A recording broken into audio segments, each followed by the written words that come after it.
Hello, guys. Thank you for joining me this afternoon. We have some amazing questions. So this is our first live Q&A call. I'm going to do a series of these throughout the holiday season. So if you haven't gotten a question into me yet, or I don't get to it today, we're going to have more calls to do this. And if you guys find these helpful, let me know in the comments. I'm considering continuing to do these in January and maybe have a regular schedule.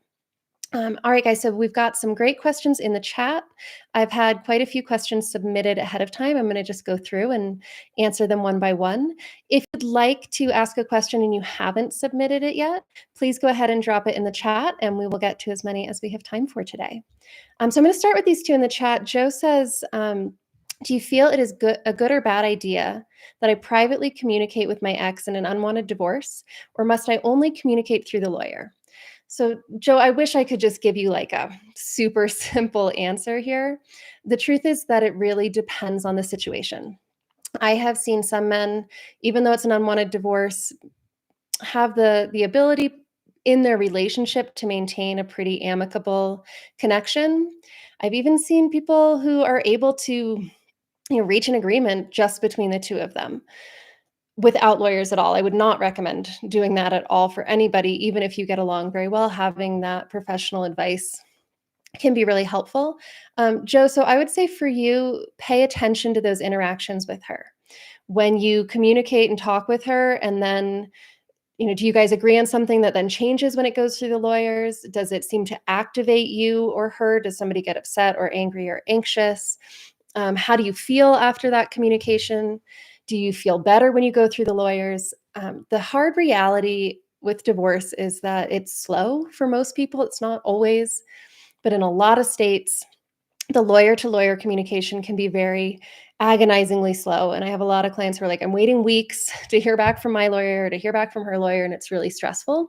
So if you are able to communicate without really activating or upsetting one another, and if you can reach some kinds of agreements, but I would be careful in those communications, and I wouldn't expect that anything is going to be committed to until it's been agreed upon through the lawyers. So I'm sorry, that's a really vague answer, but without knowing more details of your situation, I can't give you very specific advice. It really depends on the relationship, the quality of the relationship between the two of you right now. Yeah, Jonathan's commenting, your communication is difficult when you're chronically activated. And that's the thing, Joe. If you or her is really activated or charged and you're trying to communicate, you are not going to reach any common ground. And anything that you do agree upon, if one or both of you is activated, you're likely to not remember it very well. So any decisions or final communications should go through the lawyer. And for some men and in some situations, honestly, it just brings a lot of peace of mind to let everything go through the lawyers and take a step back from that daily communication with her. Okay, another great question in the chat. How to tell the difference between generally calm and a regulated emotional state and a calm, repressed emotional state? That is such a good question. Okay, so I'm going to give you 3 areas to look at for this one. And this is a question I get a lot from my clients, especially in the beginning as we're working through my program and they're doing this emotional regulation work. They'll be like, okay, so am I regulated? Am I feeling better? Or am I just suppressing it? And how can I tell the difference? So you can look into your body, you can look into your thoughts, and you can look at your behaviors. So looking into your body, if you are in a really truly regulated state, you're going to have a lot of sensation. You're going to be aware of different emotions coming up. Like, yes, you're generally calm, but you'll notice, oh, there's some anxiety, there's some frustration, there's some grief, and those emotions will come up, you'll feel them, and they'll pass. And if you look down into your body, you'll be able to feel things. Like if I ask you to feel your heart, you'll have a sense of what your heart feels like, or feel into your stomach. When you're repressing or suppressing an emotion, often you won't feel much of anything, or you'll feel tension. So you'll look down into your body and you'll be like, well, there's just a lot of blankness. I don't know. I'm not feeling anything. There is no sensation there. That's one of the ways that we protect ourselves subconsciously from emotional pain is we numb it, we turn it off. We learn to not pay attention to or to actively ignore sensations as they come up in the body. So numbness, emptiness, a sense of like A void or an absence of sensation in your body is a sign of repression. And tension is as well. So if you look into your body and you're like, wow, my shoulders are like up by my ears, or I've got this feeling of movement in my legs, or I'm really holding a lot in my neck, tension in your body is going to tell you. Your thoughts can also tell you. So if you're feeling calm, but your brain just keeps going back to like worrying something, like a dog with a bone, it's just like keeps thinking about a problem, keeps thinking about an issue. And you're like, no, no, no, I'm calm. But those thoughts just keep coming up again and again. That's a sign that there's something there, an emotion that you're not feeling. And then the last one is your behavior. So, far more than most of us would like to admit, our behaviors are driven by our emotions. A lot of us don't like that, especially a lot of the men I work with who are very rational and logical and stoic, but we are very emotional beings. And so if you look around and you notice that the way you're acting isn't really aligned with who you are or how you'd like to be in the world, if you're having a hard time connecting with people, if you're getting into a lot of conflict, if you notice yourself lashing out or getting frustrated or shutting down and withdrawing, any kind of behavior will point to your emotional state as well. So if you can step back and say, well, how have I been acting this week? Your behaviors, the things that you've done or haven't done, have you been binging Netflix? Have you been waking up in the middle of the night? Have you been overeating or over drinking, having a hard time connecting? All of that, those behaviors will point you to a dysregulated emotion. So you can look into your body, you can look into your thoughts, and you can look into your actions, and all of those areas will help you separate out true regulation and calmness from the calmness that comes from suppressing. Okay, guys, I see a couple more questions coming up in the chat. I'm going to go, a couple of folks submitted questions ahead of this call. I'm going to answer a couple of those, and I'm going to come back into the chat. So thank you guys all for joining me live. It's really good to have you on today. Okay, so one is just a very simple question. Why does my ex refuse to speak to me? Anybody else on this call have that experience that your ex doesn't want to talk to you? This is something that I see a lot. The answer is both simple and complex. The simple answer is that she doesn't speak to you because she sees you as a threat, and she doesn't feel safe speaking to you. Why that is, there can be a whole lot of reasons behind it. It can be dynamics between the two of you. It can be things coming up inside of her that have nothing to do with you. It can have to do with her attachment wounds, her childhood trauma. It can have to do with the current relationship dynamic. But usually I would say almost probably all of the time, going through a divorce, you're not divorcing somebody because you feel deeply connected to them and safe being vulnerable with them. Usually, if you're going through a divorce, the other person doesn't feel very safe. They feel threatening. They feel dangerous. They trigger you into that fight or flight response.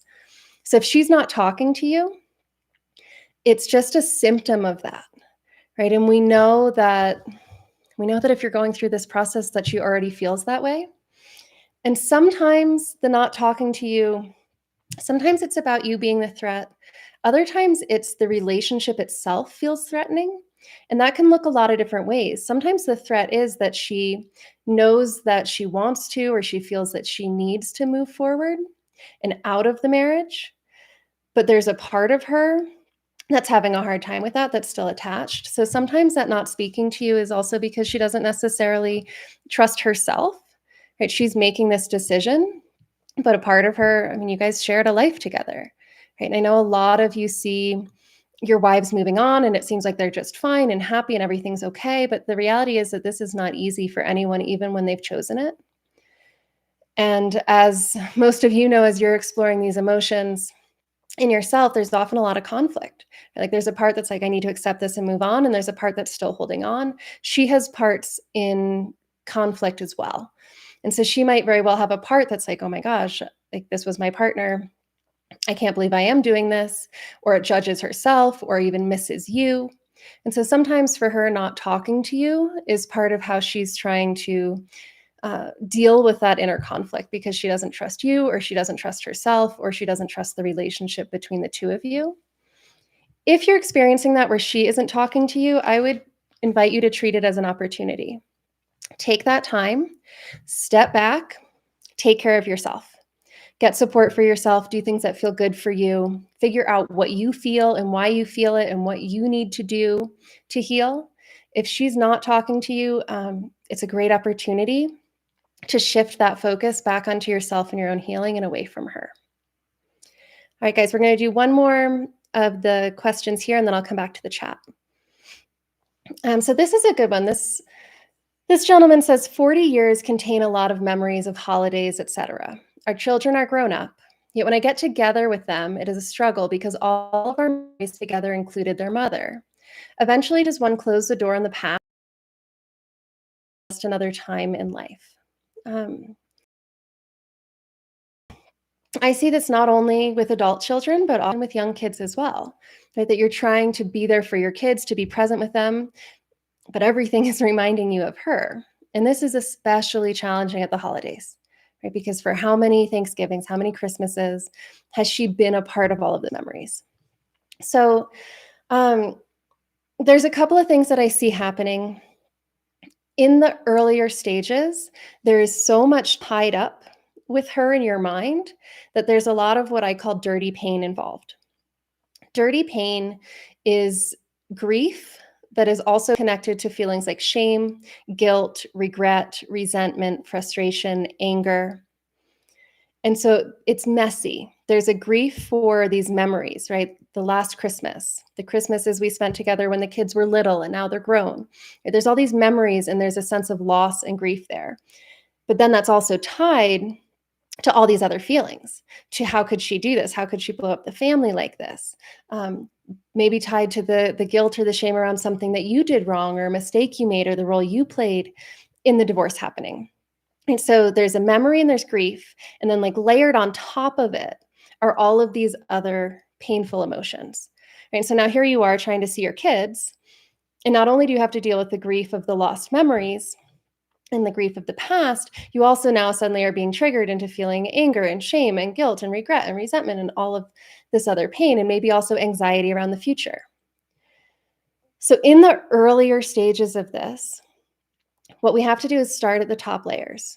We can't work with the grief yet, but we need to unpack this dirty pain. And there's layers to that as well, but ultimately it means starting to look for ways to find forgiveness for yourself and for her. We want to peel back all of that dirty pain, clean up shame, guilt, anger, anxiety, get you out of that fight or flight response. But we're not done yet. So, this question is what happens eventually? Like, how eventually do you deal with this? Once we deal with all of that surface emotion, all that fight or flight response, we're still left with grief. And this is what I see in my coaching practice is we have to spend that initial time addressing all of the surface level pain and usually healing your sense of identity, self-confidence, and self-worth. But once we do that, once you feel really solid in your emotional regulation skills, really confident in your sense of self, we're left with sadness. And that grief does have to be processed. So there's ways to do that as well. I actually have some clients who really love the work of David Kessler. He has some amazing, both free and paid content out there on working with grief. And a lot of what he teaches is shifting grief from the focus on loss to the focus on the love that was there. And that can be really healing for grief around divorce if you do it at the right time. In the earlier stages, if you still have any of those emotions layered on top of grief, it's not going to work for you because you're going to shift it to the love that was there. And then it's going to trigger how that's not there anymore, right? And why she made that choice and how she shouldn't have made that choice or what you shouldn't have done wrong and whether you're going to be alone in the future, right? And so everything comes back to all of those fight or flight, fearful emotions, and also those emotions of shame, guilt, regret, and resentment, right? So if you haven't forgiven yourself or her, and if you're still in fight or flight, then it's not yet time to deal with the grief. We need to first get you out of fight or flight, forgive yourself and get to really like yourself. Then we can work towards forgiving her. Then we can deal with that grief. In the meantime, if you don't have time to do all of that before Christmas, what I recommend doing immediately is creating some new memories and new traditions. And I've seen a lot of men have great success by starting something new, do something different, listen to different music, start a different holiday tradition, go somewhere new. And often as you're doing this other work to heal so that you can finally process that grief, creating new traditions and new memories in the meantime can be really helpful with getting through it, especially during the holiday season. All right, guys, I know we've got some good questions here in the chat that I don't want to miss. Okay, I see one here. How to regulate emotions when coming to pick up a kid from your ex, where she lives with another man already. That house used to be ours. And every time when approaching that house, my heart rate rises. Yeah, okay, so there's a lot of layers of triggers here, right? She's in your house, the house that you were in together. She's with another man in your house, and your kids are there in your house with this other person. So, and she's there, right? And just seeing her is often triggering as well. So there's a couple of layers to this. The first one is to identify what emotions are coming up for you. So your heart rate is rising. To me, that's saying there's some fight or flight reaction happening. I would guess the emotions you're feeling are going to include anxiety or something in that fear family. Depending on your situation and where you're at in this process and where your nervous system is, there might also be anger. So the first thing to do is going to be to sort it out. What are the emotions I'm feeling? Identify them, name them, and start observing them. When do they start coming up? Whenever you guys start observing emotions, get crazy specific. Like, is it as soon as you get in the car to go pick up your kid? Or is it not until you turn the corner onto the street where her house is? Get really, really curious. Practice being an observer of your emotional experience. Just doing that is going to help you start to step out of it. And it's going to start to help calm your nervous system. But you also have to gather data. Okay, so there is a basic process for regulating emotions.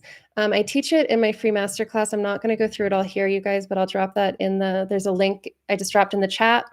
It's also in the video description of all my videos, or you can type masterclass in the comments of this video if you're watching it later, and I'll send you the link. It gives you a 3-part emotional regulation process that you can use on any different emotion. But if you're going to use that process, you do need to identify what you're feeling, and then you need to start gathering data. Right, so you can go watch my masterclass, you can go through that process. But the key to making it really effective is becoming a scientist or an investigator of your own experience. So the more you can understand what emotions come up, how they arise, what specifically triggers them, and what thoughts or beliefs that you have that they're connected to, the easier it will be to apply those emotional regulation tools effectively. And so just the way this particular question was framed, where I would encourage you to start after you really name and observe the emotions, is start to ask yourself, what is my brain making this mean? She's living with another man already. What is my brain making that mean about me? That house used to be ours. What is my brain making that mean about me? Keep digging to get to that underlying story that is attached to those triggering feelings. And guys, there was a question that was submitted that is similar to this. And I want to just bring it in here because I think the two will tie together well. So this gentleman asked, how do I manage the obsessive, anxious, or paranoid thoughts? The NLP exercise was really great for handling the painful visualizations, but I'm still struggling with being anxious when I'm around her. She can just be on her phone, and I'm worried she's texting another guy, partly because the separation involved emotional cheating. It doesn't help that I've actually caught her doing it both before and after separation. So this is not so different from regulating the emotions, but it also requires us to ask that question, what is my brain making this mean? So for the fellow who asked this question about managing these thoughts, he said, these overwhelming, obsessive, and he even called them paranoid, in quotes, thoughts. And the first thing I want to share with you is that these thoughts are not irrational. Sometimes we look at our brain and we're like, oh my gosh, what is it doing? But he just shared, like, she actually has been texting other men. It's part of the reason they're getting divorced, right? And she might actually be doing that when she's there on her phone. So sometimes when our brain is doing something that we label as obsessive or paranoid, we really reject it and we're like, oh my God, brain, stop it. And it's important to recognize that often those thoughts are really valid, and so are the emotions.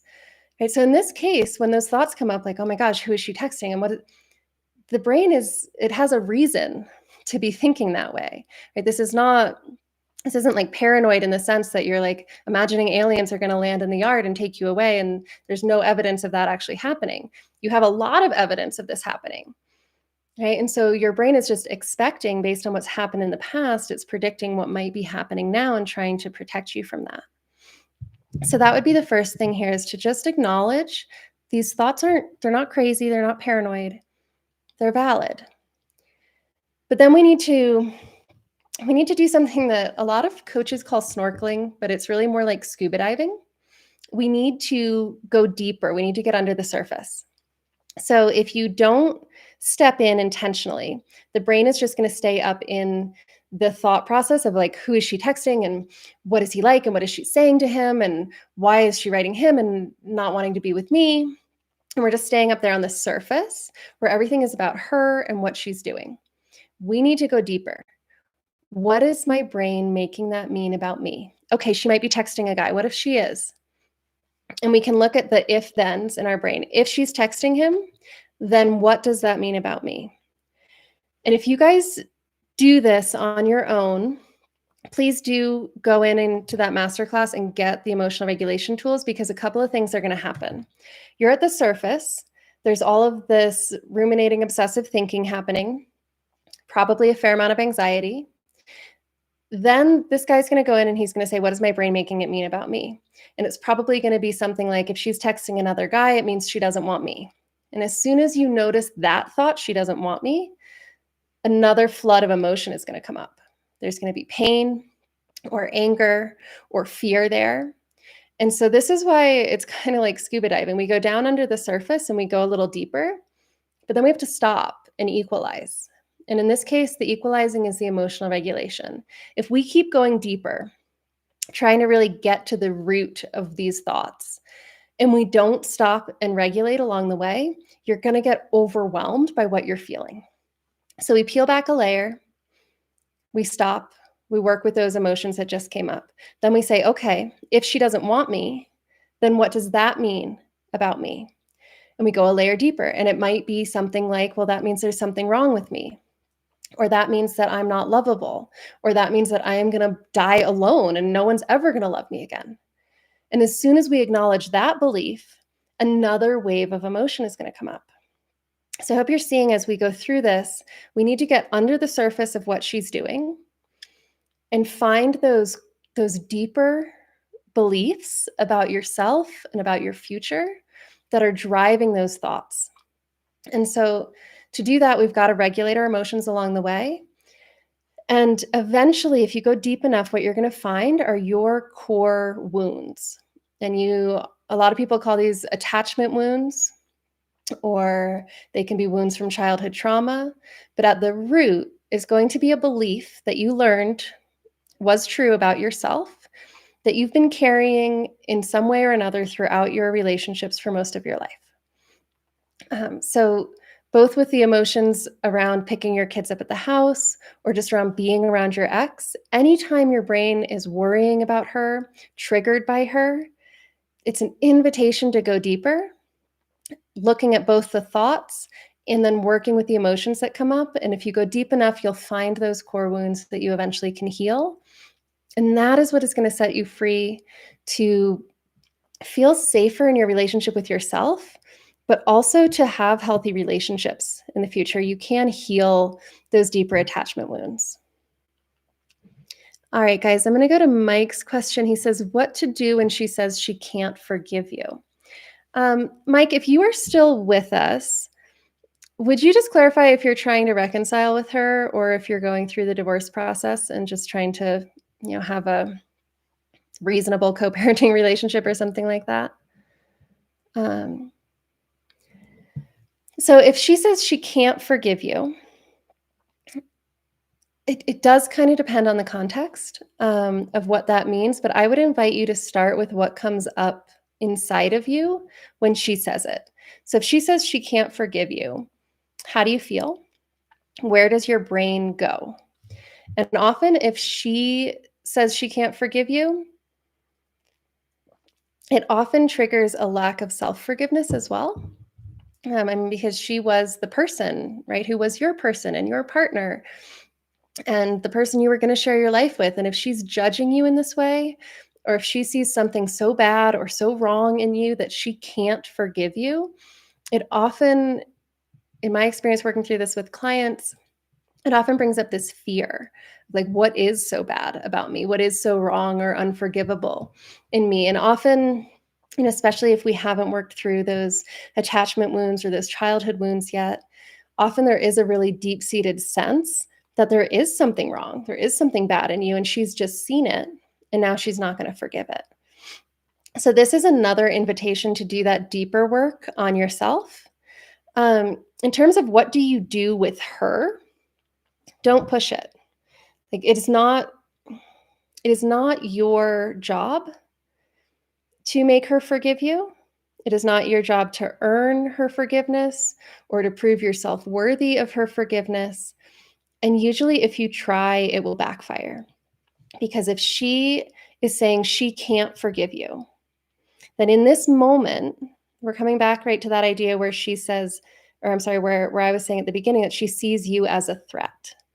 And as long as you're a threat, as long as you are a trigger for her that puts her into a fight or flight response, she is not going to be able to see anything you say or do except through that lens of you're a threat. Right? So it's like she's got blinders on or goggles, and everything goes through this lens of this person isn't safe. And so no matter what you say, no matter how calm and reasonable or clear or different or emotionally engaged you are, if you're trying to change her mind and say, yes, I am worthy of forgiveness, no, I'm not a threat. Can you see how that's already like an argument? She says, I can't forgive you. You say, well, you should because look at X, Y, and Z. Right? All she sees is, I said this and now you're arguing. Right? And I already see you as a threat. And here's just more evidence that you don't understand and you're a threat. So if she's saying that to you, the best thing that you can do for the relationship between the two of you is just say, okay, that's okay. I understand, or I'd like to understand. It's hard for me to understand that. But if that's where you are, that's where you are. And I'm going to just keep staying in my lane and doing my work on me. So with her, there's not a lot that you can do except to accept it and not try to change it. And as hard as that is to do, you guys, if you can say that to her, like, okay, you can't forgive me. That's where you are right now. I get it. I'm not going to try to change it or force it, or I'm going to focus on me. Just validating that that's where she is might be the thing that helps her start to forgive you. So with her, all you can do is say, yep, that's where she's at. That's really nothing to do with me. Come back to myself, work on me. Okay, guys, I'm going to go back to our questions that were submitted ahead of time. Okay, so there's one here that's going to be hard for all of us. And I think it's a really, really important question. So please listen to this one, guys. And if anyone is feeling like this man is feeling, please give me like a yes or a me or a thumbs up in the chat. He writes, how can a man accept a wife's decision to divorce if it is for reasons that make no sense? It isn't grounded in reality, or it is for everyday things blown completely out of proportion. How can one accept a wife's delusional perspective, a wife who potentially is going through perimenopause, when there are children involved and way too much at stake to blow up a family's future? Why are women today drawn into the drama of dysfunction and twist reality so that they can feel like a victim? Guys, does anybody resonate with the pain that this man is describing? That it just feels like her reasons don't make sense, they're not good enough? This is something that I hear so often, you guys, is that it doesn't make sense. That yes, there's problems in the relationship. No, it's not perfect, but it's not, the severity of it, the intensity of it is really nowhere near enough to justify a divorce or to justify doing this to your children. So when I read this note, the first thing that stands out to me is that this man is in a lot of pain. Right? There's two big emotions shining through in his comment. Right? One is fear. He's afraid for his kids, and he's afraid for himself, and he's afraid for what's going to happen to all of them when she blows this family up. And two, he's angry. Right? This seems ridiculous to him. She's being ridiculous. Right? She's acting totally out of proportion to what is really going on in the relationship, to what's really going on in the marriage. So he asked the question, how do I accept this? I'm going to try to answer that as best I can. So the first piece is he really needs to acknowledge what he's feeling. And guys, this can be really hard because a lot of men, women too, but especially men, because I think this is really what men are conditioned to believe and to do. Many men are very, very good at suppressing their emotions, powering through, being stoic, being strong, being a provider, doing what needs to be done, regardless of how they feel about it. Which means that a lot of men are unaware of how much their behavior is already driven by emotion.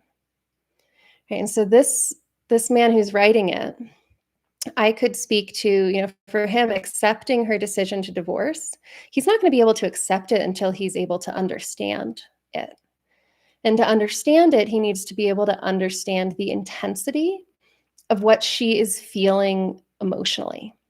But if I start there and answer this question by talking about what she's feeling that's driving this decision, the response, and I'm sorry for the gentleman who wrote this question in because I'm generalizing here.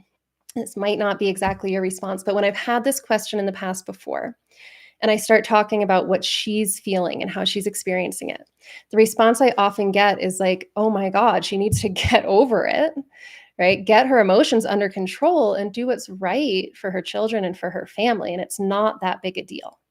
Right? So the response I usually get is her emotions are illogical, irrational, and unreasonable. So what this gentleman needs to do first to understand this is start to understand and get curious about how powerful his own emotions are. Right? So just in the way this question was asked, right? It makes no sense. It's not grounded in reality. It's blown completely out of proportion. She's delusional. It's hormonal, right? There's too much at stake. In all of that language, can you hear the emotion? Can you hear his fear? Can you hear his frustration? Can you hear his pain? Right, so this man is feeling very strong and intense emotions. And our emotions are so powerful. You guys, our subconscious mind is processing something like 11 million bits of information a second. It's processing all of our sensory information. It's keeping our heart beating and our lungs absorbing oxygen and all of our cellular processes going on. And it's also processing a lot of the emotional experiences and sensations that we're having. And especially when you've learned to suppress your emotions, you are not consciously aware of a lot of that, but it's happening. Right? And so his blood pressure is rising. His breathing is coming quickly, right? He's feeling strong physiological impacts of emotion, and it is going to impact his behavior. It's impacting the way he asks this question, the way he wrote it. It's going to impact the way he communicates with her, with his children. It's going to impact almost every action he takes throughout his day. So where I would encourage anyone who's feeling this, like her choice, her behavior is so disproportionate to what's going on, I would encourage you to take 2 to 4 weeks. It's going to be a little hard for the brain to accept. 2 to 4 weeks. Focus on understanding your own emotions. Get really curious. How big are they? Where are they? What do I feel? How does it impact me? Because what you're going to start to realize is that her choice right now feels like it might kill you.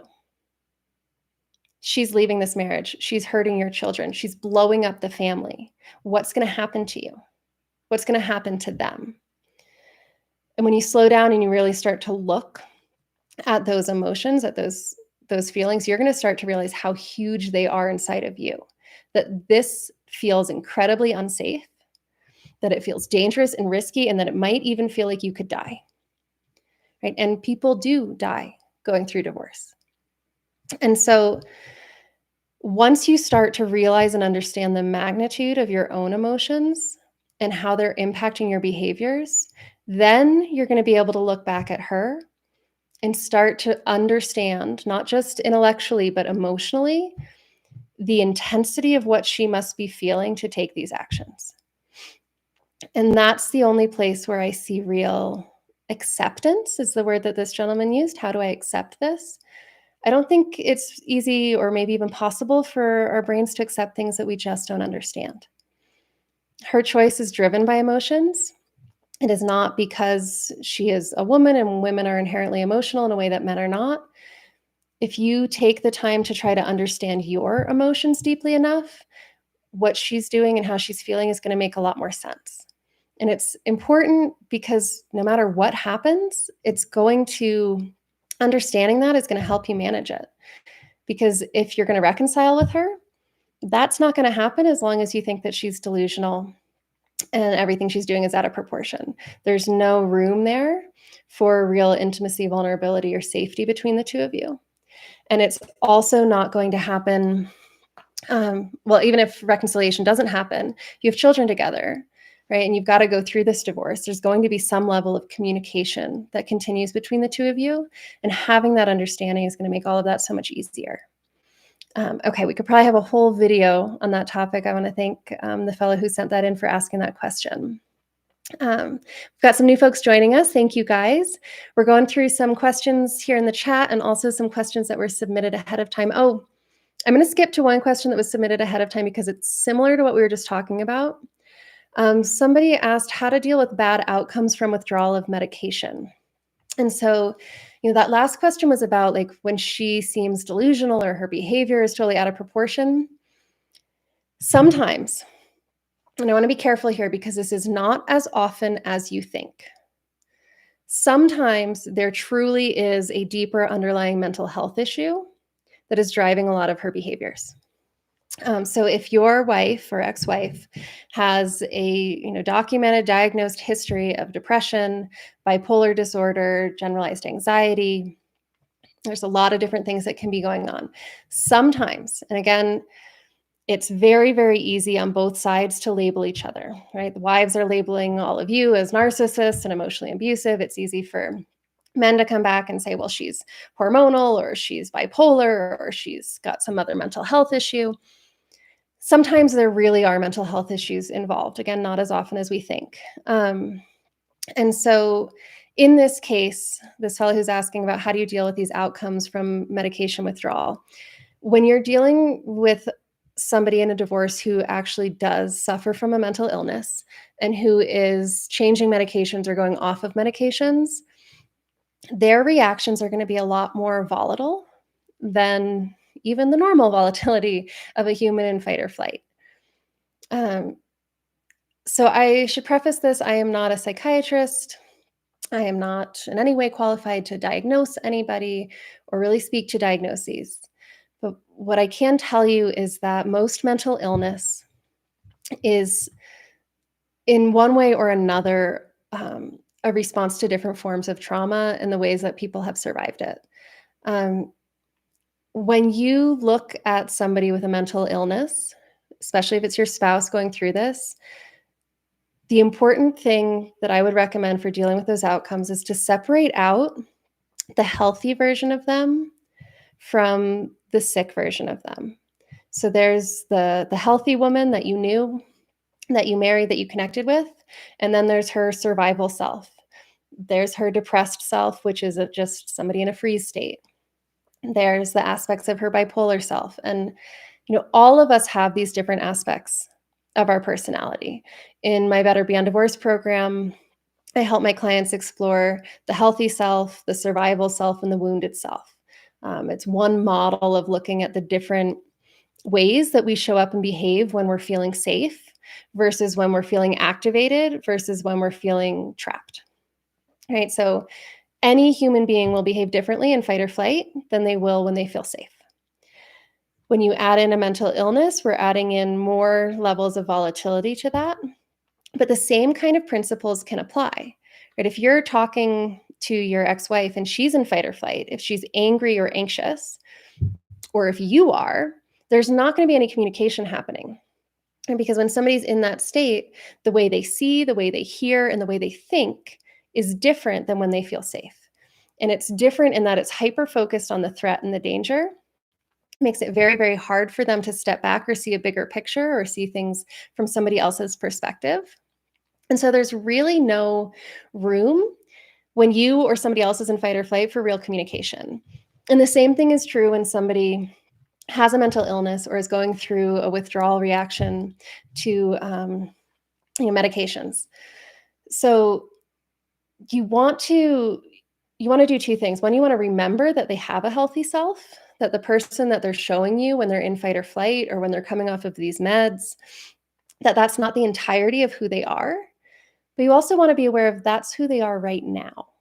And so you limit yourself and you modify your expectations. You don't expect to have a productive conversation about the division of assets with your wife who's going through a withdrawal from antidepressants or anti-anxiety or antipsychotic medications. Right? Just like you don't expect a good outcome from those conversations if she's in fight or flight or if you are. So modifying your expectations, but always holding on to the reality, to the knowing that the healthy self does still exist. This is even the mental illness when it's coming out.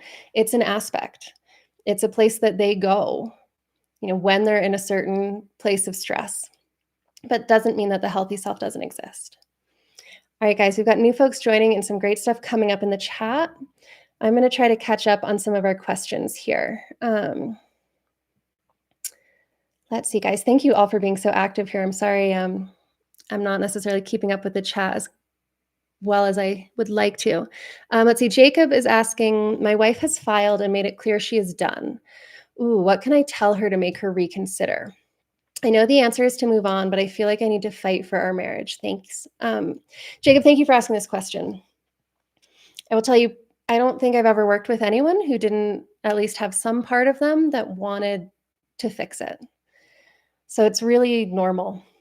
It's really normal to know for one part of you to be like, I've got to move on, and the other part to say, I need to fight for this.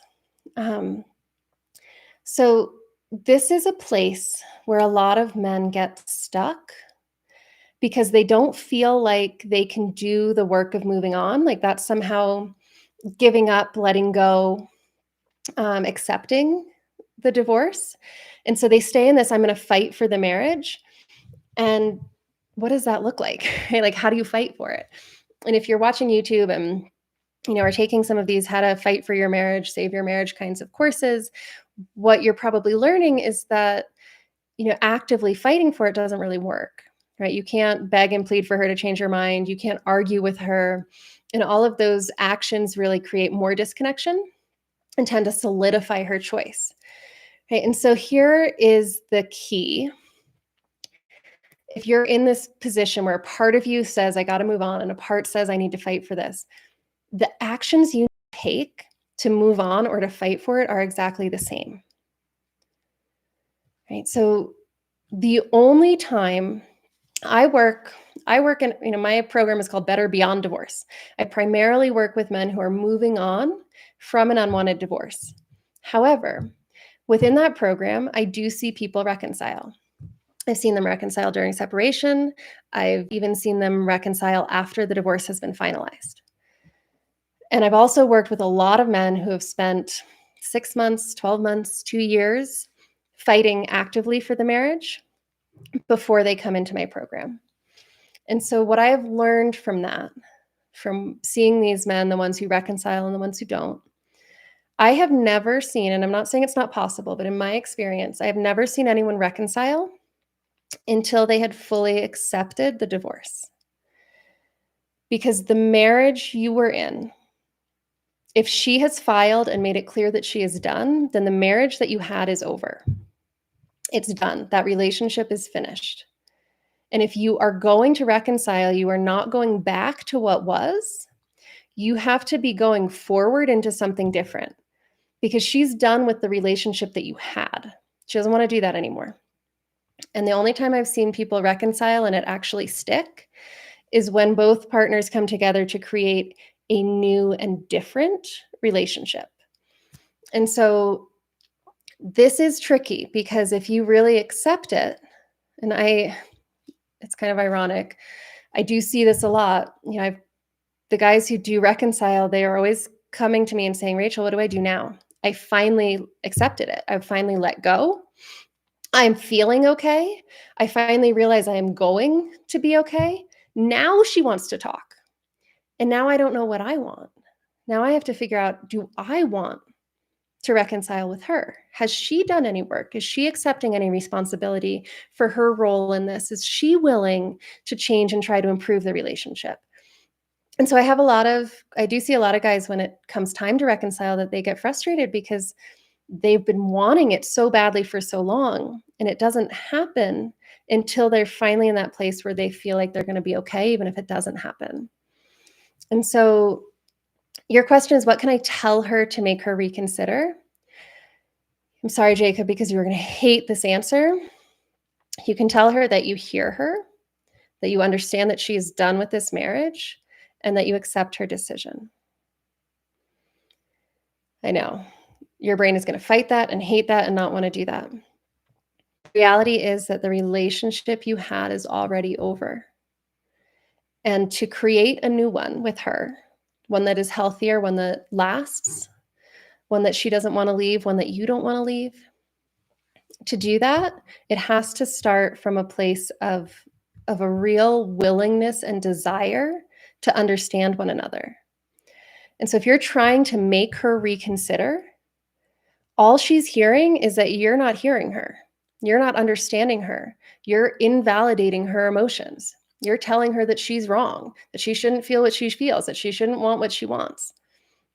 Okay? And so the only foundation for deeper emotional connection and emotional safety is to start from a place of, okay, I hear you, and I'm curious about you. But Jacob, this is really hard, impossible to do when you are really activated and freaking out because it feels like this is the end of the world for you or maybe for your kids. So right now, in this time where she's filed, she's moving on, I would strongly encourage you to focus on emotional regulation. Take the masterclass, work with a therapist, get some other tools, get yourself to a place where you feel safe and grounded no matter what happens, because that's the only emotional place from which you'll be able to really hear, understand, and relate to her. And she's not going to reconsider until she really feels seen and heard and understood. So thank you for asking that question. I know it's one a lot of people have, and it's a difficult place to be in because the things that you need to do that could give you an opportunity to reconnect with her, it has to be done without a underlying intention or desire to change her mind. And I know it's a little bit messy and convoluted, but the emotional regulation piece will serve you well. Okay, guys, there's some great insights and questions here. I'm going to go back. I want to make sure the folks who submitted questions beforehand that I get to them. I've got 2 more, so I'm going to do those here, and then if we have a few minutes, I'll do a couple more questions from the chat. Thank you guys all for staying on and being with me. This is a long one, and we're going to all kinds of different places. So one question was how to navigate waves of sadness. Again, I'm going to point you to the masterclass for the step-by-step emotional regulation processes. However, I want to speak a little bit to sadness itself because it's a little different than some of these other emotions that we go through during divorce. And earlier, I used the distinction of clean pain versus dirty pain. Dirty pain, right, is shame, guilt, regret, resentment, anger, anxiety attached to sadness, usually. Clean pain is just grief. And the distinction might be, if your grandmother died versus your wife divorcing you. Right? If your grandmother lived a full life and you had a good relationship with her, you might have a lot of sadness at the loss, but it's not complicated or kind of dirtied by all of these other emotions that are wrapped up in it, like it is with the divorce. So, this fellow was asking about how to deal with waves of sadness. And I love that he used that language because that's really how grief shows up. It comes in waves. And grief is a tricky one because it will often come almost out of nowhere and hit you pretty hard. But just like a wave, grief comes up. And if it really is that clean pain of just sadness, it will come up and move through and past. It's when there's dirty pain involved that we have a really hard time moving through grief, or when we hold on to it and start really feeding it with our thoughts. So if the sadness comes up and I start thinking of, all of the memories and all the good times and how I'm never going to have that again, and I start telling myself all of that story around the grief, then that wave, I'm going to stay in that wave a lot longer. So if we are dealing with pure sadness and not dirty pain on top of it, the way to deal with it is really the same way that you would handle waves in the ocean. A client was talking about this to me the other day. He said, before with these emotions, it was like I was, standing there in the water and the wave would just like hit me and knock me down. He's like, but now I'm learning to turn and look. And when I see the wave coming, I can move with it, right? You can jump into the wave, you can jump through the wave. So when we try to be really strong or resist it, when we say, I don't want this wave of sadness, I don't want this wave of grief, we're like somebody standing there at the edge of the ocean and they just get smacked by the waves. And if you're just standing there and you're rigid, the wave isn't going to stop coming. It's just going to knock you off your feet. But if you know the wave is coming and you know that you can move through it and be okay and that the wave will pass and you'll be able to stand back up again, then we can actually move through sadness in the same way. So waves of sadness, you want to recognize that they're coming. You want to keep breathing and you want to process them in your body, allowing that feeling to come up without grabbing onto the story. So the feeling, the emotion of sadness is going to come up and then your brain's going to start talking or showing you pictures. You want to just really gently let those go. Stay with the sensations in your body. And what grief will do is it will come up, it will intensify. It might even come out as tears or sobbing, and then it will subside. And that whole process usually only takes a few minutes if you haven't grabbed on to the story or if you don't have dirty pain attached to it. So again, the Masterclass will give you kind of concrete steps for how to process that in your body. But the key with sadness is learning to let it come up and move through you and not standing in resistance to it. Okay, guys, one more from the questions that were asked before. This is a little similar to the memory question. Guys, I'm actually going to come back to the questions in the chat because this last question that was sent in was more about memories, and we did talk about that a little bit. So if we have time at the end, we'll come back to it. All right. So, Johan just asked, it is okay to be sad, right? Yes. Oh my gosh. How could you not be sad? That's at the root of all of this, you guys, is that this is sad. And no matter where we get to in processing it, at the end of any relationship, the end of any connection, there's sadness there.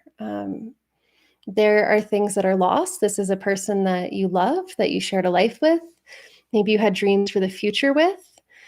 So yes, sadness, it's definitely okay to be sad. Sadness is very natural. And sometimes I ask my clients, would you want for this marriage to end without feeling sad? Like if you could just flip a switch and not feel it, is that something that you would really want?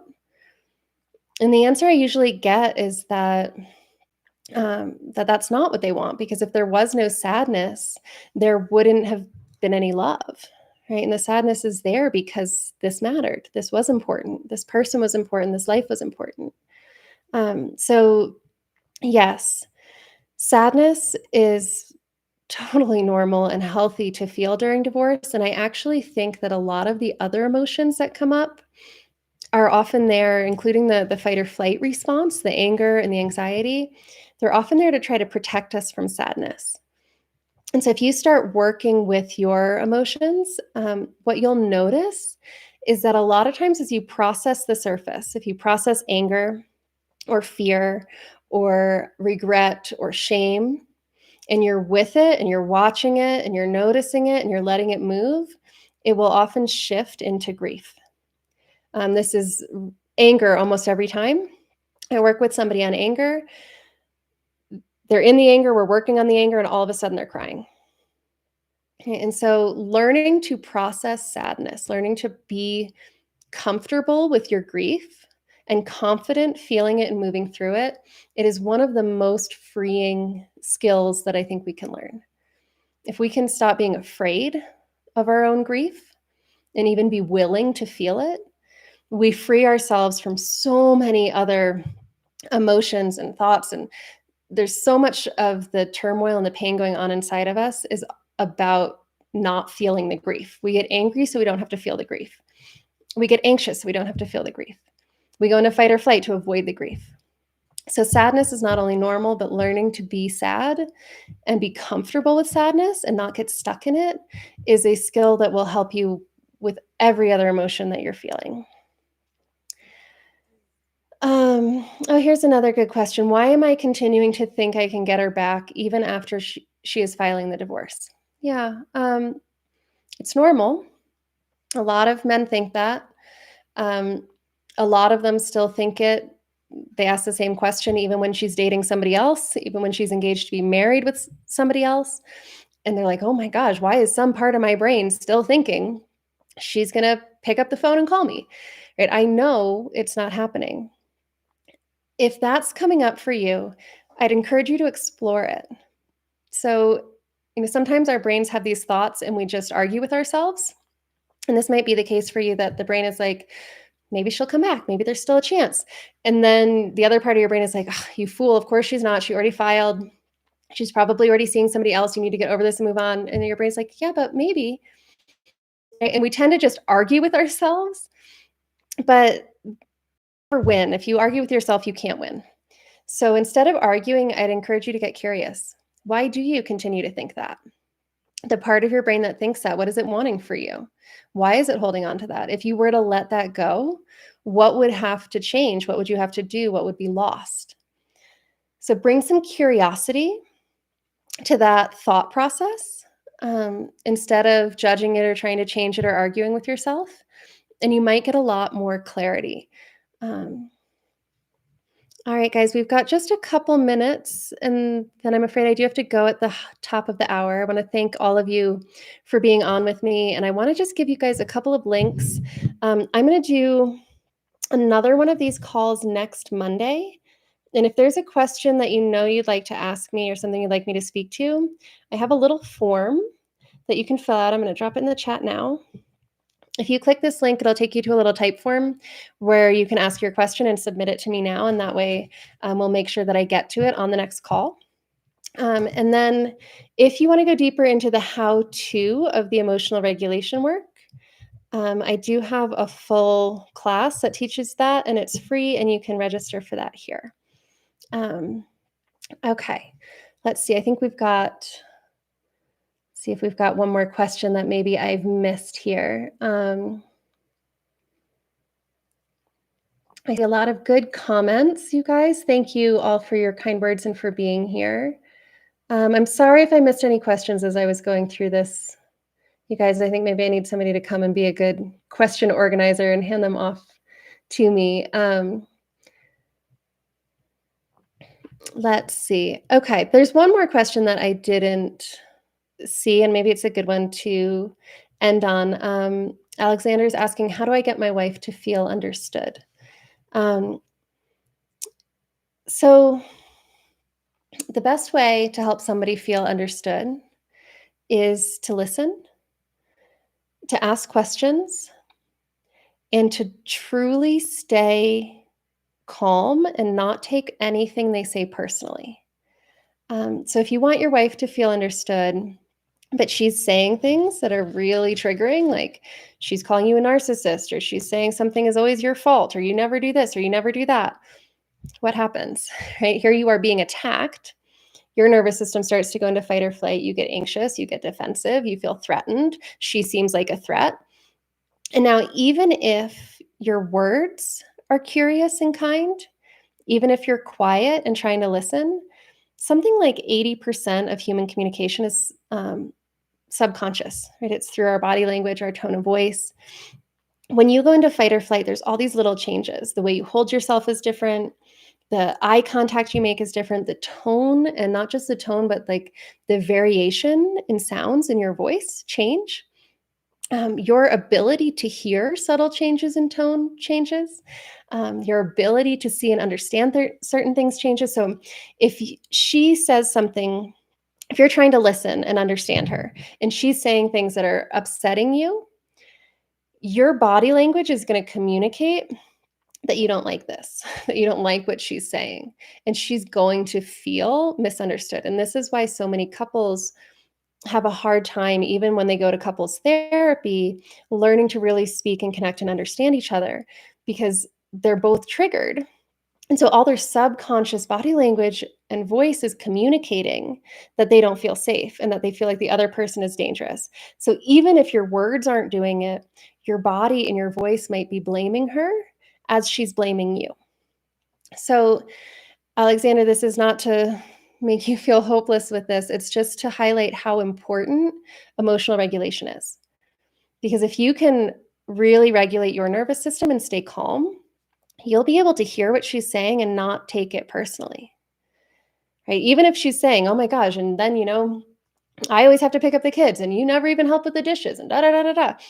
Right? Even as she's saying that, when you're able to stay in that emotionally regulated state, you'll be able to, with genuine curiosity, say, "Okay, wow, I hear that you're feeling really unsupported right now.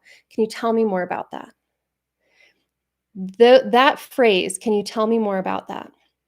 That can be relationship magic if you say it from a place of genuine compassion and curiosity, like really truly wanting to know and understand. But we can't, we're human, right? All of us, we can't do that when we're in fight or flight. If I don't feel safe, I cannot create that safety for you. If you're making me feel threatened, I can't create that space for you. And so, honestly, for me personally, as a coach, this is something that I've really learned through working with you guys, through working with men going through divorce. There's a lot of anger here, right? If you watch this YouTube channel, you'll see a lot of angry comments. I get anger in my clients too, and I was somebody who really was uncomfortable with anger, whether it was directed at me or somebody else. And so, to do this work, to be able to create emotional safety for my clients to help them heal, I had to learn how to feel comfortable and regulate my system in the presence of somebody else's anger. And I had to learn how to step back and not take it personally, how to recognize that that anger, even if it is directed at me, even if it is an angry comment on one of my YouTube videos, I had to learn to step back and say, what is that person experiencing? Wow, that anger, look how intense their anger is. People don't feel that angry unless they feel that afraid or if they feel in that much pain. Right? So instead of saying, "Oh my gosh, I didn't do what you accused me of," and arguing with them, which if you look at my earlier videos, I used to do, right? Now I can step back and say, "Wow, I can see that, you're really angry, you're really hurting. Do you want to tell me more about that? Can I help you with that?" And that's ultimately what we can do for our partners when we learn that nervous system regulation. So, genuine curiosity, really truly wanting to understand, but also respecting and recognizing that the human brain can't do that unless we're actively working to regulate ourselves and help ourselves feel safe. So, to make her feel understood, it's important first that you make sure you understand yourself and your system and that you're helping yourself process. All right. Well, guys, thank you so much. I'm loving how many folks showed up and all of these great questions. Um, let's see. I see a couple of questions coming in. And DB, I'm going to start our next call on next Monday with your questions. So I'm going to copy that before I close this so I don't lose it in the chat. And we're going to start with that question, what if she was your best and only friend and there's nobody to get support from? And how to survive the pain when you have an anxious attachment style. We're going to start out speaking to this, but DB, I'm going to give you just the mini version now because just from these questions you're asking, I know you're in a lot of pain. One is in the immediate future, I would strongly encourage you to prioritize building a support system. Some of the ways my clients have started is joining a divorce care group. They have them in, I'm amazed how many towns and cities. Divorce care, I have a lot of clients who go to AA, even if they aren't alcoholics, because of the support system that's available there. And that can be really helpful going through divorce. A men's group. If you like, you can reach out to me about my Better Beyond Divorce program. We've got a community there. But make getting a support system of some sort in place a priority. A counselor or a therapist is also a great option. I would actually encourage you to do both. Start seeing a therapist so you've got someplace you can go every week and let some of this out and talk it through. And then also find a group setting, a divorce care, an AA group, a men's group, where you have some people around who can understand this. Having that support will help so much. And then with the anxious attachment style, we can go into this in a lot more detail next week. But I wanted to start by saying it's hard to say just because this is, texting. You're not talking to me. But when you say that you have an anxious attachment style, it's not something that like you have or you are an anxious attachment style.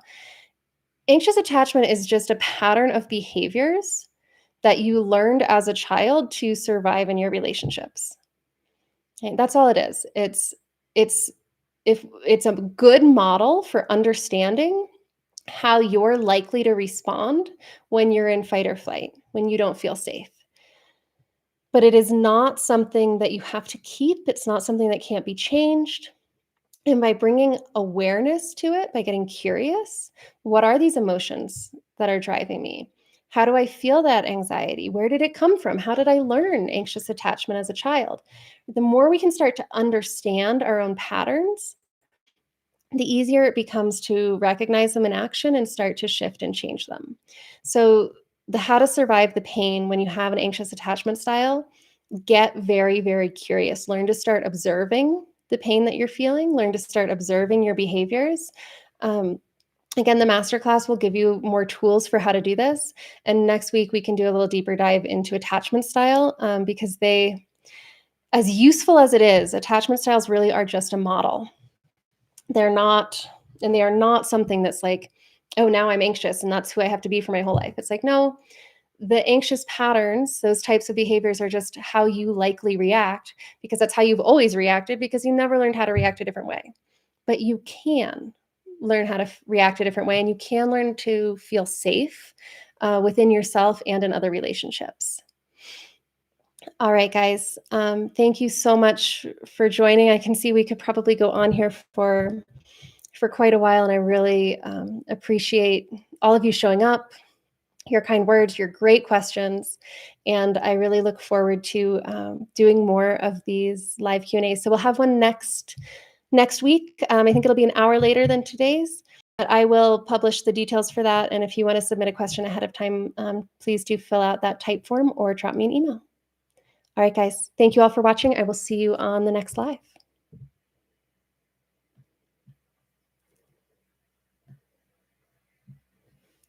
Bye, guys.